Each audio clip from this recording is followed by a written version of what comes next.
नमस्कार, सुजिता कोरे ब्लॉगमध्ये आपले मनापासून स्वागत. आज आपण बनवणार आहोत बटाटा मटार रस्सा भाजी. ही भाजी महाराष्ट्रीयन लोकांच्या जेवणातील लोकप्रिय अशी भाजी आहे. ही भाजी चमचमीत आणि तर्रीदार भाजी आहे.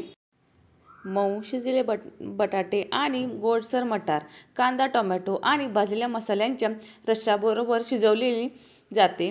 ही भाजी चपाती, पुरी किंवा भातासोबत छान लागते. विशेषतः ही भाजी सणावाराला किंवा डब्यासाठी ही बनवली जाते.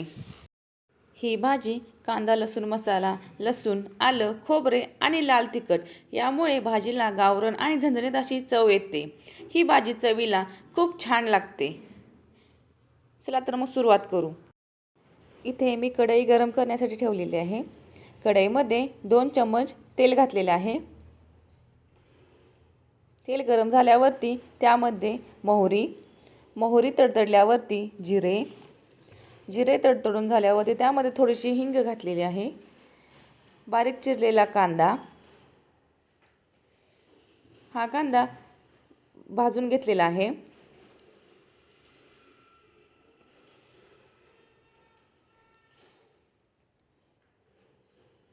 कांदा पूर्णपणे गोल्डन ब्राऊन कलर होईपर्यंत परतावा.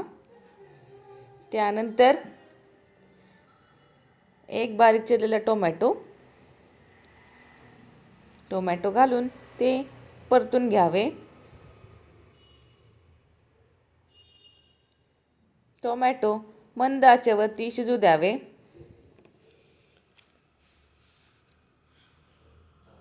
टोमॅटो शिजल्यानंतर त्यामध्ये आलं, लसूण, खोबरे याची पेस्ट घातलेली आहे.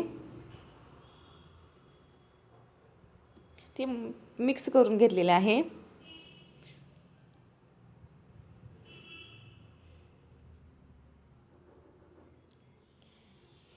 मिक्स झाल्यावरती त्यामध्ये 1 चम्मच हळद, 1 चम्मच लाल तिखट, 1 चम्मच कांदा लसूण मसाला, 1 चम्मच धनेपूड हे घालून मिक्स करून घेतलेले आहे.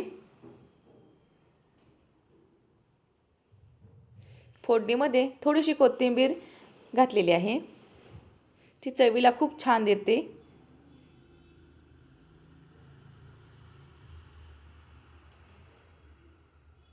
मिक्स करून घेतलेले आहे. त्यामध्ये 2 चम्मच मी शेंगदाण्याचे कूट घातलेले आहे. कूट घालून ते परतून घेतलेले आहे.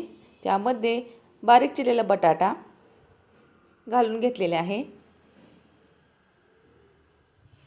आणि तो मिक्स करून घेतलेला आहे. बटाटा हा थोडे पाणी घालून शिजण्यासाठी ठेवलेला आहे.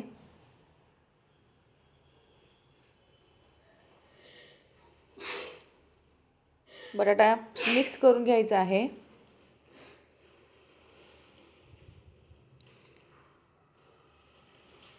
बटाटा हा 5 ते 10 मिनिटं असाच शिजू द्यावा.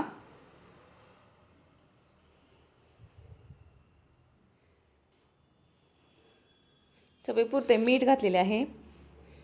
हा झाकण लावून ह्याला मंद आचेवरती शिजू द्यावे.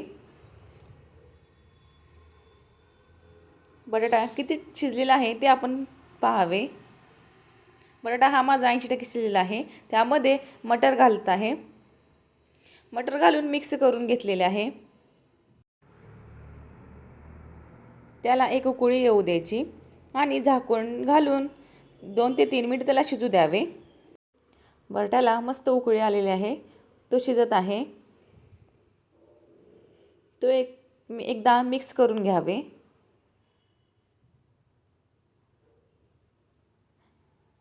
मिक्स केल्यानंतर हा बटाटा शिजला आहे का नाही ते पाहावे.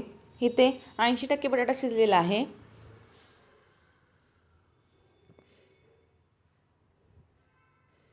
तो पुन्हा 2 ते 3 मिनिटं शिजू द्यावे. इथे मी गोडीसाठी थोडासा गूळ घातलेला आहे. तो पुन्हा मिक्स करून घेतलेला आहे. तयार आहे भाजी. थोडीशी वरून कोथिंबीर घातलेली आहे.